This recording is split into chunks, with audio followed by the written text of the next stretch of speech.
காலை வணக்கம். நம்ம சட்ட சொற்களை கடுமையாக உணர்ந்து கொண்டு தான் வழக்கு நடத்த முடியும். சில வார்த்தைகளுக்கெல்லாம் என்ன வித்தியாசங்கள் இருக்குது, என்ன ஒரு வார்த்தைக்கு அடுத்த வார்த்தைக்கு என்ன வித்தியாசங்கள் இருக்குன்ற வார்த்தையில் முக்கியமானதாக கருதப்படுகிற வார்த்தை வாய்டு. வாய்டு அப்யூனிஷன் அடிப்படையிலேயே அது செல்லாது. வாய்டபிள் என்னால் அது செல்லாது என்று முயற்சி செய்து அறிவிக்கக்கூடிய வாய்ப்பு இருக்கிறது. வாய்டபிள் அது செல்லாதுன்னு ஒரு நபருக்கு அந்த சலுகை கிடைக்கும், ஒரு நபருக்கு அந்த உரிமை கிடைக்கும், அது வாய்டபிள். இந்த விஷயம் இரண்டு விஷயங்களில் நீங்கள் அதை கவனம் செலுத்தணும். ஒன்று திருமணங்கள் என்பது. திருமணங்கள் பார்த்திங்கன்னா ஒரே ப்ரொஹிபிட்டட் டிகிரி இருக்குது. சகோதர உறவு இருக்கிறவங்களுக்கு திருமணம் செய்யக்கூடாதுன்னு சொல்லி. ஸோ அந்த திருமணத்தை இரு தரப்பினரும் அதை எந்த காரணம் கொண்டு சரி செய்ய முடியாது, எந்த நிலையிலும் சரி செய்ய முடியாது. அதுக்கு பேர் தான் என்னன்னு கேட்டால் வாய்டு மேரேஜ். அப்யூனிஷன் ஆரம்ப நிலையிலேயே அடிப்படையிலேயே அது செல்லாது.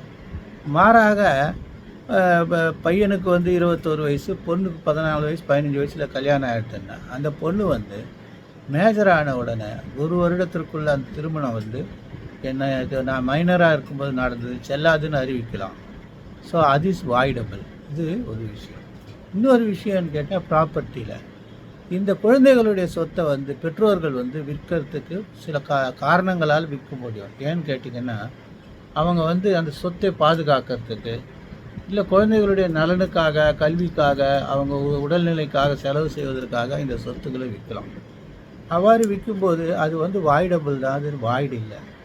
ஏன்னா மைனர் ப்ராப்பர்ட்டி அவங்க விற்கிறாங்க, அதுக்கான உரிய நீதிமன்றத்தில் அனுமதி பெறாமல் விற்கிறாங்கன்னா. ஆனால் அதே நேரத்தில் இந்த மைனர்கள் அவங்க மேஜரான பிறகு 3 வருடத்துக்குள்ள காலவரையறுக்குள்ள வழக்கு போட்டு இந்த சொத்து விற்று தப்பு, எங்களுக்காக விற்கலை அப்படின்னு சொல்லி வழக்கு போடுறதுக்குள்ள. அதனால் அது voidable contract, voidable sale, voidable alienation. இந்த அடிப்படையில் இந்த 2 வார்த்தைகளை நீங்கள் உணர்ந்து கொள்ள வேண்டியது மிகவும் முக்கியம்.